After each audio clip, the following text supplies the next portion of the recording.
कोई भी ऑब्जेक्ट के ऊपर मेजरिंग इंस्ट्रूमेंट से माप लेने के बाद अगर माप हमें डायरेक्टली दिखाई देता है तो उसे कहा जाता है डायरेक्ट मेजरमेंट।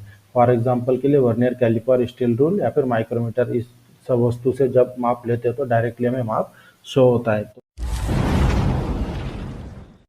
तो मेरे यूट्यूब चैनल लर्न आइडिया में आज का हमारा टॉपिक है मेजरमेंट, यूनिट 1 मेजरमेंट। हम आपका थ्योरी का रेगुलर क्लास करवाएंगे। जो भी मैकेनिकल ट्रेड है सबको ये जो चैप्टर है ये कॉमन रहता है, जो है इलेक्ट्रिकल रहे या मैकेनिकल रहे, तो हम टर्नर और फिटर का रेगुलर क्लास करवाएंगे। तो सबसे पहला क्लास जो है हमारा यूनिट 1 मेजरमेंट। वीडियो थोड़ा लंबा हो सकता है क्योंकि हम आपको पूरी डिटेल में जानकारी देंगे, तो वीडियो को अंत तक जरूर देखें अगर आपको पूरी जानकारी डिटेल में चाहिए तो। और जो हमारा टॉपिक है मेजरमेंट, ये सभी ट्रेड के लिए कॉमन। मेजरमेंट के बिना पूरी दुनिया अधूरा है, मतलब कोई भी चीज़ के लिए माप के बारे में पता होना जरूरी होता है। तो स्टार्ट करते हैं आज का जो हमारा टॉपिक है यूनिट 1 मेजरमेंट। तो सबसे पहले माप किसे कहा जाता है? मेजरमेंट मतलब हिंदी में होता है माप। माप किसे कहा जाता है तो इसका डेफिनेशन यहाँ पर आप देख सकते हैं, हमने हाईलाइट करके रखा है कि किसी वस्तु या पार्ट की लंबाई, चौड़ाई, मोटाई, ऊंचाई और डायमीटर, इसे हिंदी में कहते हैं व्यास, आदि साइज को ही माप कहा जाता है। मतलब माप किसे कहते हैं? अगर कोई पूछे तो माप मतलब क्या होता है? अगर किसी ऑब्जेक्ट या फिर किसी वस्तु की उसकी लंबाई, चौड़ाई, मोटाई, ऊंचाई और डायमीटर, यही चीज होता है हर एक ऑब्जेक्ट के ऊपर, तो इसी के साइज को ही माप कहा जाता है। जैसे यहाँ पर आप सामने देख सकते हैं कि माप के ऊपर ही कारखाने का सारा उत्पादन निर्भर होता है। मतलब बिना माप के हम कोई भी चीज़ बना नहीं सकते। अगर आपको घर बनाना है तो भी उसका भी एक मेजरमेंट होता है, कितने बाय कितने का रूम चाहिए, कितने का कॉलम चाहिए। मतलब माप के बिना पूरी दुनिया अधूरी है, ऐसा आप मान सकते हैं। इसके नीचे चलते हैं, इसमें देख सकते हैं नीचे मापन विवरण उत्पादों की सही पहचान और विवरण के लिए महत्वपूर्ण है, खासकर जब बात कारखाने और उत्पादन की होती है। मतलब बिना माप के हम किसी चीज़ की हम एग्जैक्ट पहचान नहीं कर सकते या फिर एग्जैक्ट स्पेसिफिकेशन नहीं दे सकते। और ज़्यादातर तो जब जैसे आप आईटीआई करें तो आपका काम एमआईडीसी में होगा, तो जब कारखाने में आप काम करने जाओगे तो हर एक चीज़ की माप होती है। अगर जैसे आपका Turner trade, fitter trade, machinery जो भी ट्रेड है, तो जो आपको काम करना है तो पूरा मेजरमेंट के ऊपर ही काम करना है। उदाहरण के लिए यहाँ पर आप देख सकते हैं, जब किसी शॉप में जाते हैं कुछ सामान लाने, तब हमें जो वस्तु चाहिए उसकी सटीक विवरण न देने तक दुकानदार वो हमें चीज़ नहीं दे सकते हैं। मतलब अगर मान लीजिए हम कोई शॉप में गए, हमें कुछ सामान खरीदना है, तो उस सामान की अगर हमें लंबाई या फिर उसका साइज वगैरह जब तक हम बताएंगे नहीं तब तक वो सामान हमें परफेक्टली मिलेगा नहीं। जैसे एग्जांपल के लिए pipe diameter 2 inch into 6 metre, ये आपका एक नॉर्मल एग्जांपल आपको समझाने के लिए दिखाया गया है। जिसका पाइप दिया गया, पाइप का डायमीटर कितना है? 2 इंच। ये आपको सिंबल जो दिखाई दे रहा है, सिंबल मतलब होता है ये इंच का सिंबल है। इसका पाइप का डायमीटर है 2 इंच और 2 मीटर इसकी लंबाई है। इस तरह से माप का यहाँ पर हो गया इसका डेफिनेशन। इसके आगे चलते हैं माप के बारे में जानकारी लेने के लिए। एसआई के अनुसार लंबाई की आधार इकाई मीटर है। मतलब जैसे एसआई मतलब क्या होता है? सिस्टम इंटरनेशनल होता है, जिसके आधार पर जो लंबाई होती है, लंबाई का इकाई यूनिट, मतलब जो लेंथ है, लेंथ की यूनिट मीटर में दिया जाता है। अगर कोई भी लेंथ आप मापते हैं, अगर जैसे मान लीजिए कि 1 किलोमीटर, 2 किलोमीटर, तो उसमें सबसे मेन चीज़ होता है मीटर। मीटर में लंबाई को गिना जाता है। उसके नीचे आता है कि माप की यूनिट ऑफ मेजरमेंट, माप की इकाइयाँ। यूनिट ऑफ मेजरमेंट मतलब जो माप हम मापते हैं वो कौन कौन से सिस्टम में आता है। तो यहाँ पर आप आगे देखते हैं कि माप की 2 प्रमुख इकाइयाँ होती है। जैसे पहला ब्रिटिश सिस्टम, दूसरा मेट्रिक सिस्टम। अभी जो माप होता है, माप 2 इकाई में होता है, जैसे मेट्रिक और ब्रिटिश सिस्टम। तो सबसे पहले हम ब्रिटिश सिस्टम के बारे में बात करते हैं। ब्रिटिश सिस्टम क्या होता है? तो ब्रिटिश सिस्टम को एफपीएस सिस्टम भी कहा जाता है, फुट, पाउंड और सेकंड। तो जो ब्रिटिश सिस्टम होता है, ब्रिटिश सिस्टम क्या होता है कि यह प्रणाली हमारे देश में सबसे पहले प्रचलित थी, जिसे फुट, पाउंड और सेकंड प्रणाली है। जैसे मैंने अभी आपको स्टार्टिंग में बताया था कि फुट, पाउंड और एफपीएस मतलब क्या होता है? फुट, पाउंड और सेकंड। अर्थात लंबाई का माप इंच में दिया जाता है या फिर फुट फुट में और गज में। जैसे एफपीएस फुट, पाउंड और सेकंड, जिसकी लंबाई, उसकी वजन और टाइम।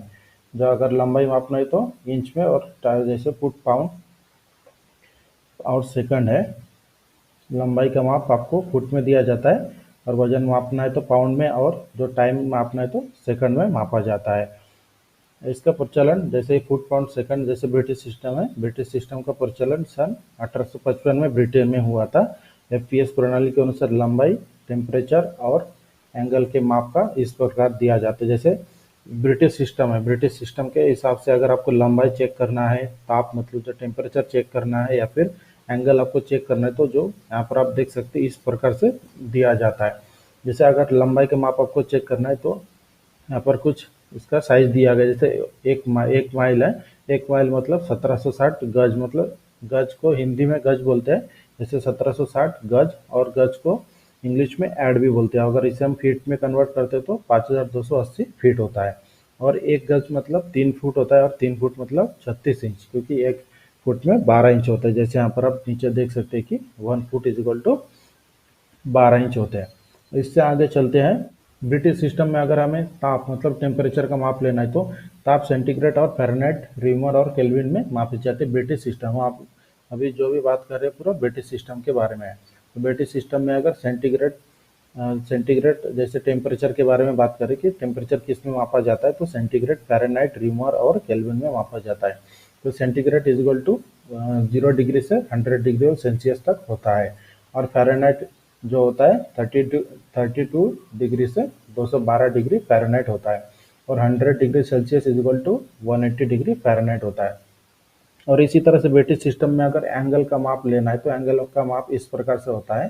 जैसे यहाँ पर आप देख सकते हैं, वन वृत्त मतलब सर्कल होता है, एक circle is equal to 360 degree.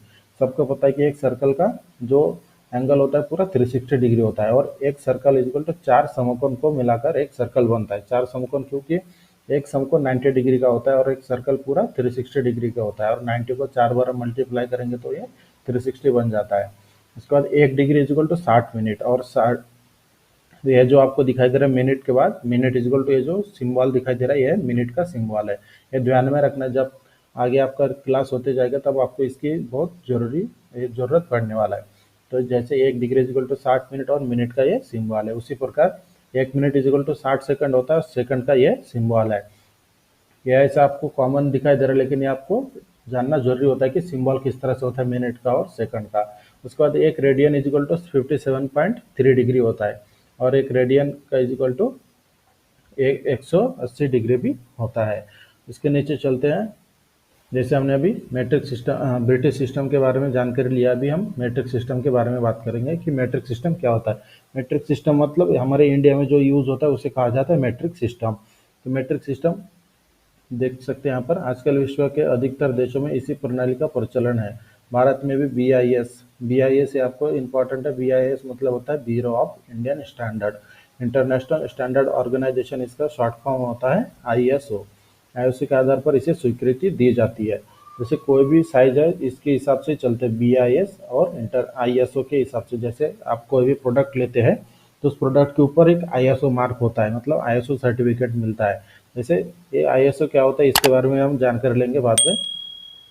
ISO से आपको एक मान्यता प्राप्त होती है, उसके बाद आप कोई भी प्रोडक्ट उसमें बेच सकते हैं। तो जैसे हम इसके बाद जो है इसमें लंबाई मीटरों में से ग्राम और समय सेकंड में, वह ताप सेल्सियस में मापते हैं। मतलब जैसे अगर लंबाई को मापना है तो मीटर में मापा जाता है, वजन को मापना है तो ग्राम में, और टाइम को गिनना है तो सेकंड में, और जो हमारा टेम्परेचर होता है सेल्सियस में मापते हैं। मैट्रिक सिस्टम में हम जब अभी बात कर रहे हैं पूरा मैट्रिक सिस्टम के बारे में बात कर रहे हैं। इसे सीजीएस सेंटीमीटर ग्राम सेकंड भी कहा जाता है। जो हमारा मीट्रिक सिस्टम है इसे सीजीएस सिस्टम भी कहा जाता है। सीजीएस सिस्टम में लंबाई का माप इस तरह से होता है, जहाँ पर आप देख सकते हैं 1 millimetre is equal to 1000 micron होता है। ये जो आपको सिंबल दिखाई दे रहा है ये है माइक्रोन का symbol. 1 millimetre is equal to 1000 micron. 1 micron is equal to 0.001 millimetre, या 1 मिली माइक्रोन। यहाँ पर आपको दिखाई दे रहा है 1 माइक्रोमीटर। ये 1 माइक्रोन को अगर कन्वर्ट करेंगे इस तरह से माइक्रोमीटर में तो 1 माइक्रोमीटर होता है। उसी प्रकार 1 metre is equal to 100 centimetre होता है, और 1000 मिलीमीटर, और 1000 मिलीमीटर मतलब 1 किलोमीटर। जैसे हम ट्रैवल करते हैं तो जैसे गाड़ी हमारी कितनी स्पीड दे रही है, कितने किलोमीटर पर माइलेज है, उसके हिसाब से जैसे सबको पता है कि 1 किलोमीटर सबको पता है, लेकिन 1 किलोमीटर में कितना मीटर होता है 1000 मीटर। उसी प्रकार मेट्रिक सिस्टम में अगर हमें एंगल का माप लेना है तो एंगल का माप इस तरह से लिया जाता है। एंगल का माप एक circle is equal to 400 grade, मतलब जैसे अभी हम सबसे पहले ब्रिटिश सिस्टम के बारे में देखे थे कि एक circle is equal to 360 degree होता है, वो ब्रिटिश सिस्टम में था। ये हमारा मीट्रिक सिस्टम के बारे में बात कर रहे तो एक circle is equal to 400 grade होता है और एक सर्कल इज इक्वल टू 4 समकोण होता है। 4 समकोण एफपीएस सिस्टम में भी था, इसमें भी है, कॉमन है। एक समकोण इज इक्वल टू 100 ग्रेड और ग्रेड का ये सिंबल होता है, और 1 grade is equal to 100 minute, जैसे मैंने ऊपर में भी बताया था मिनट का ये सिंबल है। और 1 minute is equal to 60 second और सेकंड का ये भी सिंबल है। इसके आगे चलते हैं। जैसे मैट्रिक सिस्टम में अगर समय का मतलब टाइम को अगर गिनना है तो 60 second is equal to 1 minute होता है, और 60 मिनट इज इक्वल टू 1 एक हावर्स होता है, और 24 घंटे मतलब एक दिन और रात होता है। इसके नीचे हम और जानकारी की तरफ बढ़ते हैं। यहाँ पर आप देख सकते हैं ब्रिटिश और मैट्रिक प्रणालियों में माप लेने के संबंध और विधियाँ, मतलब किस प्रकार से कौन कौन सा माप होते हैं। मैट्रिक और ब्रिटिश सिस्टम हमने अभी पहले ब्रिटिश सिस्टम उसके बाद मैट्रिक सिस्टम में देखा है माप, और दोनों का क्या रिलेशनशिप है दोनों के बीच में, उसी के बारे में हम अभी बात करेंगे। यदि किसी मशीन पार्ट का माप ब्रिटिश प्रणाली में दिया जाता है तो उसे मैट्रिक प्रणाली में बदल कर भी हम बना सकते हैं।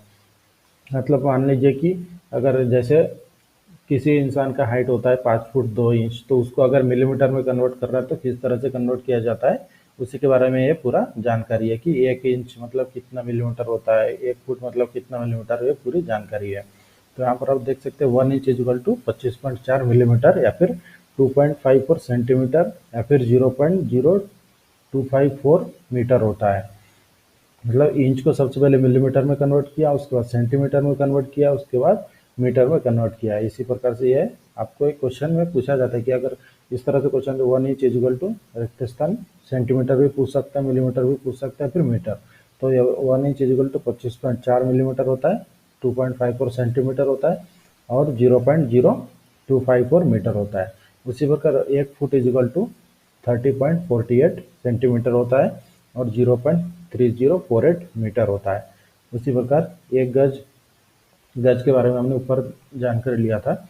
एक गज इज इक्वल टू 0.914 मीटर होता है, और उसे सेंटीमीटर में कन्वर्ट करेंगे तो 91.4 सेंटीमीटर होता है, और मिलीमीटर में 914 मिलीमीटर होता है। इसी प्रकार एक mile is equal to 1.6093 kilometre होता है, और मीटर में 1609.3 मीटर होता है। उसी प्रकार अगर एक मिलीमीटर को इंच में देखेंगे तो 1 millimetre is equal to 0.03937 inch होता है। यह आपको बहुत बार पूछा जाता है पेपर में, ये इम्पोर्टेंट है। और उसी तरह से 1 centimetre is equal to 0.3937 inch होता है, और 1 metre is equal to 3937 inch, या फिर 1.094 गज होता है। ये हो गया। जैसे हम अभी बात कर रहे थे ब्रिटिश और मैट्रिक प्रणालियों में माप लेने के संबंध और विधियाँ, तो इसमें हमने सिर्फ जो मैट्रिक और ब्रिटिश प्रणाली में जो माप होता है उन दोनों का उसके बीच में क्या रिलेशनशिप होता है उसके बारे में हमने भी जानकारी लिया। इसके आगे हम देखते हैं। इसके बाद हमारा है सब टॉपिक है मेजरमेंट एंड जनरल टूल्स। उसमें सबसे पहले हम बात करेंगे माप लेने की विधियाँ, मतलब हम कौन कौन से विधि से माप को माप सकते हैं, मेजर कर सकते हैं कौन कौन से विधि से। तो सबसे पहले यहाँ पर आप देख सकते हैं किसी भी जॉब का माप हम निम्नलिखित 3 प्रकार से ले सकते हैं। मतलब कोई भी अगर ऑब्जेक्ट है उसको कितने प्रकार से अगर मापा जा सकता है, अगर कोई क्वेश्चन पूछे तो उसे हम बता सकते हैं कि कोई भी माप को, किसी भी ऑब्जेक्ट को हम 3 प्रकार से माप सकते हैं। तो उसमें से सबसे पहला प्रकार है डायरेक्ट मेजरमेंट। डायरेक्ट मेजरमेंट क्या होता है इसके बारे में अभी जानकारी लेंगे। तो डायरेक्ट मेजरमेंट मतलब क्या होता है, इस विधि में किसी जॉब का माप सीधे स्टील रूल, वर्नियर कैलिपर और माइक्रोमीटर से लिया जाता है, जिसकी रीडिंग सीधे पढ़ ली जाती है। मतलब डायरेक्ट मेजरमेंट किसे कहा जाता है, जैसे कोई भी मेजरिंग इंस्ट्रूमेंट से हम कोई ऑब्जेक्ट को मेजर करें तो मेजर करने के बाद डायरेक्टली हमें माप शो होता है तो उसे कहा जाता है डायरेक्ट मेजरमेंट। तो यहाँ पर आप देख सकते हैं एग्जाम्पल के लिए एक डायग्राम आपको दिखाई दे रहा है, एक जॉब है और एक वर्नियर कैलिपर है। तो इससे माप लेने के बाद डायरेक्टली हमें माप दिखाई दे रहा है कि इसका माप कितना है। इसका माप को चेक करने के लिए हमें दूसरे कोई भी मेजरिंग इंस्ट्रूमेंट का उपयोग नहीं करना पड़ रहा है, इसलिए इसे कहा जाता है डायरेक्ट मेजरमेंट। कोई भी ऑब्जेक्ट के ऊपर मेजरिंग इंस्ट्रूमेंट से माप लेने के बाद अगर माप हमें डायरेक्टली दिखाई देता है तो उसे कहा जाता है डायरेक्ट मेजरमेंट। फॉर एग्जाम्पल के लिए वर्नियर कैलिपर, स्टील रूल या फिर माइक्रोमीटर, इस सब वस्तु से जब माप लेते हैं तो डायरेक्टली हमें माप शो होता है। तो जिस यहाँ पर आप देख सकते हैं जिस तरह से ये जो जॉब है, जॉब का डायमीटर आपको दिखाई दे रहा है 36 मिलीमीटर, यहाँ पे 30 है, 35 है, 36 मिलीमीटर है। इसे कहा जाता है डायरेक्ट मेजरमेंट। माप लेने के बाद डायरेक्ट हमें जो माप शो होता है उसे डायरेक्ट मेजरमेंट कहा जाता है। सेकंड नंबर का आता है इनडायरेक्ट मेजरमेंट, अप्रत्यक्ष माप। इनडायरेक्ट मेजरमेंट किसे कहा जाता है? इस विधि में सबसे पहले जॉब का माप आउटसाइड कैलिपर या फिर इनसाइड कैलिपर से लिया जाता है, और जितना माप लिया जाता है उस माप को स्टील रूल पर मापा जाता है या फिर आउटसाइड माइक्रोमीटर पर चेक करते हैं। तो इनडायरेक्ट मेजरमेंट मतलब क्या होता है? सबसे पहले हमने मेजरमेंट, डायरेक्ट मेजरमेंट के बारे में बात किया था कि डायरेक्ट मेजरमेंट माप लेने के बाद डायरेक्टली हमें माप शो होता है, उसे कहा जाता है डायरेक्ट मेजरमेंट। इनडायरेक्ट मेजरमेंट में क्या कहा जाता है, इसका व्याख्या जो है डेफिनेशन, कि कोई भी ऑब्जेक्ट को माप लेने के बाद जैसे आउटसाइड या फिर इनसाइड कैलिपर से माप लेने पर उस माप को दूसरे मेजरिंग इंस्ट्रूमेंट के ऊपर चेक करना होता है, इसलिए इसे कहा जाता है इनडायरेक्ट मेजरमेंट। तो एग्जांपल के लिए आउटसाइड माइक्रोमीटर और इनसाइड माइक्रोमीटर कहा गया था। तो ये जो आपको इमेज में दिखाई दे रहा है ये है आउटसाइड माइक्रोमीटर। आउटसाइड माइक्रोमीटर से जो आपको सबसे पहले इस तरह से चेक किया जाता है। ये जो आपको दो इमेज दिखाई दे रहा है, सबसे पहले जो आपको चेक कर रहे हैं आउटसाइड कैलिपर से, उसके बाद ये हो गया माप लेने के बाद हमें डायरेक्टली माप इससे पता नहीं चलता है। और इस माप को चेक करने के लिए इस तीसरे वाले जो इमेज है, इस इमेज के ऊपर आप देख सकते हैं स्टील रूल के ऊपर माप को चेक किया जाता है, इसलिए इसे कहा जाता है इनडायरेक्ट मेजरमेंट। इनडायरेक्ट मतलब डायरेक्टली माप को मापने के बाद डायरेक्टली माप हमें पता नहीं चलता है, उसी माप को चेक करने के लिए दूसरे मेजरिंग इंस्ट्रूमेंट का उपयोग किया जाता है, इसलिए इसे कहा जाता है इनडायरेक्ट मेजरमेंट। ध्यान में रखना है डायरेक्ट मेजरमेंट और इनडायरेक्ट मेजरमेंट में क्या फर्क है। डायरेक्ट मेजरमेंट क्या होता है कि माप को चेक करने के बाद डायरेक्टली माप हमें पता चल जाता है, और दूसरा जो हमारा इनडायरेक्ट मेजरमेंट है, इनडायरेक्ट मेजरमेंट में माप को चेक करने के बाद डायरेक्टली माप हमें शो नहीं होता है, उस माप को दूसरे मेजरिंग इंस्ट्रूमेंट के ऊपर चेक करना होता है, इसलिए उसे कहा जाता है इनडायरेक्ट मेजरमेंट। इनडायरेक्ट मेजरमेंट का एग्जांपल आउटसाइड कैलिपर और इनसाइड कैलिपर है। डायरेक्ट मेजरमेंट का जो एग्जांपल है मेजरिंग इंस्ट्रूमेंट, वो vernier calliper, steel rule, outside micrometer, इस तरीके से है। उसके बाद थर्ड नंबर का जो आता है, थर्ड नंबर का आता है कंपैरेटिव मेजरमेंट। कंपैरेटिव मेजरमेंट मतलब क्या होता है? जैसे तुलनात्मक माप, हिंदी में कहा जाता है तुलनात्मक माप, और इंग्लिश में कहते हैं कंपैरेटिव मेजरमेंट। कंपैरेटिव मेजरमेंट सबसे पहले इसका व्याख्या आपको बताते हैं, उसके बाद आपको समझा के बताते हैं। इस विधि में जॉब का माप किसी मास्टर जॉब से तुलना करके चेक किया जाता है। मतलब इसमें क्या होता है, जैसे हमें कोई ऑब्जेक्ट बनाना होता है तो उस ऑब्जेक्ट को सबसे पहले एक मास्टरपीस पहले से ऑलरेडी बन के रहता है, उसके बाद उस ऑब्जेक्ट के सहायता से जो हम बना रहे हैं उस ऑब्जेक्ट को मास्टरपीस के साथ तुलना करके या फिर कंपेयर करके चेक किया जाता है, जिसे कहा जाता है कंपेरेटिव मेजरमेंट। एक दूसरे के साथ तुलना करना, जैसे नॉर्मली जैसे हमारे भारत में सबसे ज़्यादा तुलना किया जाता है कि शर्मा के लड़का बहुत ज़्यादा कमा रहा है, तू क्या कर रहा है, हमारे पिताजी इस तरह से बोलते रहते हैं, तो उसी प्रकार से कंपेरेटिव मेजरमेंट है। तो यहाँ पर एग्जांपल के लिए यहाँ पर आप देख सकते हैं, जैसे मान लीजिए कि ये ललित है और ये हमारे कुशाल कुशाल है, तो इन दोनों का अगर हाइट अगर चेक करना है तो यहाँ पर आप देख सकते हैं, तो इस तरह से ये एक दूसरे के साथ कंपेयर करके चेक कर रहे हैं कि तेरी हाइट ज़्यादा है, मेरी हाइट कम है, इस तरह से कंपेयर किया जा रहा है, तो इसी को कहा जाता है कंपेरेटिव मेजरमेंट। ध्यान में रखना है कंपेरेटिव मेजरमेंट क्या होता है, ये एक दूसरे के साथ तुलना करना।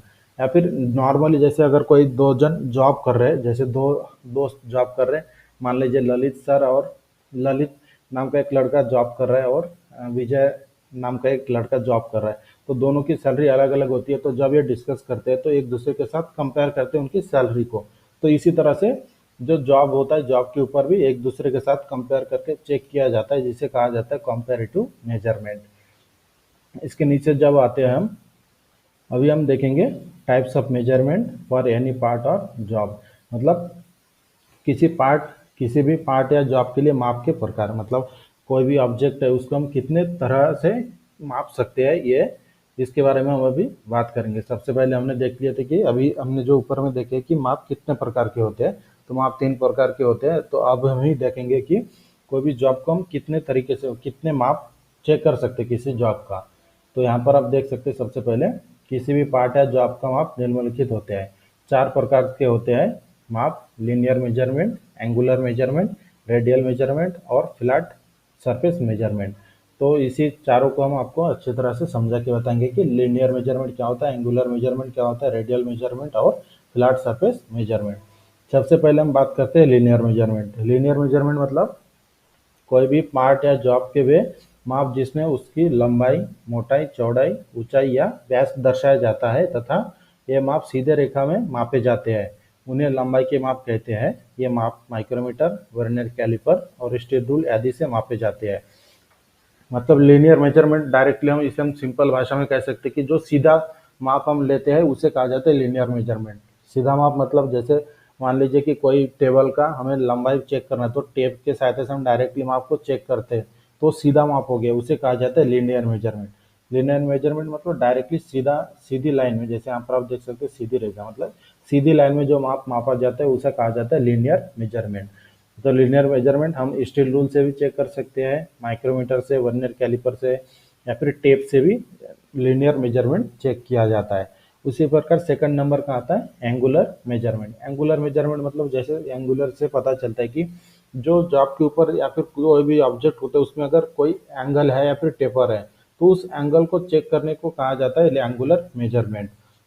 जैसे यहाँ पर आप देख सकते हैं, यहाँ पर इसकी डेफिनेशन, पार्ट की दो सतह जब आपस में मिलती है तो कोण बनता है, कोण के माप को कोणीय माप कहते हैं। मतलब कोई भी दो जॉब अगर जैसे जोड़ते हैं, जैसे मान लीजिए कि दो ऑब्जेक्ट को अगर जोड़ते हैं तो 90 डिग्री में जुड़ जाता है दो वस्तु, तो उस समय उसमें 90 डिग्री जो कोण तैयार होता है उस कोण को जब मापते हैं तो उसे कहा जाता है एंगुलर मेजरमेंट।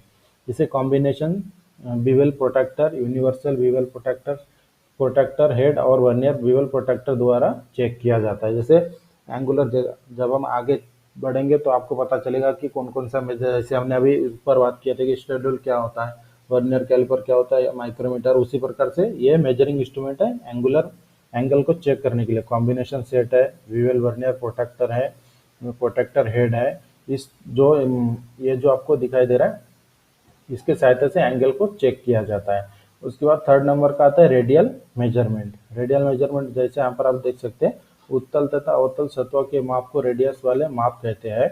इसे रेडियस गेज, प्लग गेज या फिर रिंग गेज द्वारा मापा जाता है। रेडियल मतलब जैसे कोई भी जॉब के ऊपर अगर गोलाकार दिया जाता है, अर्धा आधा गोलाकार, जिसे टेक्निकल में रेडियस कहा जाता है। तो रेडियस दो प्रकार के होते हैं, इंटरनल रेडियस और एक्सटर्नल रेडियस। जैसे उसे कॉनकेव और कॉन्वेक्स कहते हैं और हिंदी में उत्तल और अवतल कहते हैं।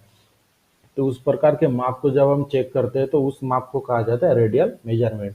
तो रेडियल मेजरमेंट को चेक करने के लिए रेडियस गेज, प्लग गेज व रिंग गेज का उपयोग किया जाता है। ये सब आपको बाद में पता चलेगा, जैसा हमारा पहला क्लास है तो ये सिर्फ आपको नाम में इतना पता नहीं चला, जब हम एक एक टॉपिक के बारे में आगे बढ़ते जाएंगे तब आपको पता चलेगा। उसके बाद चौथा नंबर का जो हमारा है flat surface measurement. Flat surface measurement किसे कहा जाता है? तो पार्ट या जॉब की समतल फ्लैट सरफेस सतह के माप को समतल माप कहा जाता है। मतलब जैसे कोई भी जो जॉब है, जॉब के ऊपर हम पहले कोई भी टेबल है तो टेबल को हम चेक करते हैं ये कि एकदम पूरा प्लेन है या फिर बीच में ऊंचा है या फिर बीच में गड्ढा है, तो उस वाले उस जैसे उस सरफेस को कहा जाता है फ्लैट सरफेस। मतलब कोई मान लीजिए कि एक टेबल है तो टेबल के ऊपर का भाग पूरा प्लेन होता है, जिसे टेक्निकल में फ्लैट सरफेस कहा जाता है। या फिर जब हम घर में टाइल्स लगाते हैं तो टाइल्स क्या होता है, पूरा फ्लैट सरफेस होता है। इस तरह के माप को अगर चेक करना है तो उस समय उसे क्या कहा जाता है, फ्लैट सरफेस मेजरमेंट। इसको मापने के लिए try square, surface plate, straight edge और डायल टेस्ट इंडिकेटर का उपयोग किया जाता है। तो ये जो फ्लैट सरफेस मेजरमेंट है, तो फ्लैट सरफेस मेजरमेंट को अगर चेक करना है तो उस समय try square head, surface plate, straight edge और डायल टेस्ट इंडिकेटर का उपयोग करके फ्लैट सरफेस को चेक किया जाता है। तो आज की क्लास में हमारा इतना था कि जो हम टॉपिक में बात की कि माप क्या होता है, उसके बाद माप के कितने यूनिट है, मेजरमेंट ऑफ यूनिट, माप का हमारा डेफिनेशन हमने बताया सबसे पहले। उसके बाद यूनिट ऑफ मेजरमेंट हमारा दो है, ब्रिटिश सिस्टम जिसे एफपीएस सिस्टम भी कहा जाता है और दूसरा मैट्रिक सिस्टम। ब्रिटिश सिस्टम और मैट्रिक सिस्टम में कौन कौन से माप को किस तरह से गिना जाता है, उसके बाद दोनों का रिलेशनशिप क्या है, जैसे 1 millimetre is equal to 1 inch, इन सब के बारे में हमने बात की। उसके बाद हमने बात की कि माप कितने प्रकार के होते हैं। माप तीन प्रकार के होते हैं, जैसे हमने बात किया था, डायरेक्ट मेजरमेंट, इनडायरेक्ट और कंपेरेटिव मेजरमेंट। उसके बाद आता था लास्ट, हमारा इस क्लास का लास्ट टॉपिक था types of measurement for any part of job. मतलब कोई भी जॉब को हम कितने तरह से माप सकते हैं, उसमें कौन कौन से मेजरमेंट हम ले सकते हैं, उसके बारे में हमने बात किया। इस तरह से आज का क्लास हम यहाँ पर समाप्त करते हैं। और इसी तरह की रेगुलर क्लास के लिए हमारे चैनल को सब्सक्राइब करें और बेल आइकन को जरूर दबाएं, जिससे हमारे वीडियो की रेगुलर नोटिफिकेशन आपको मिलते रहे। और वीडियो अच्छी लगे तो हमारे चैनल को सब्सक्राइब करें, शेयर करें और लाइक करना ना भूलें।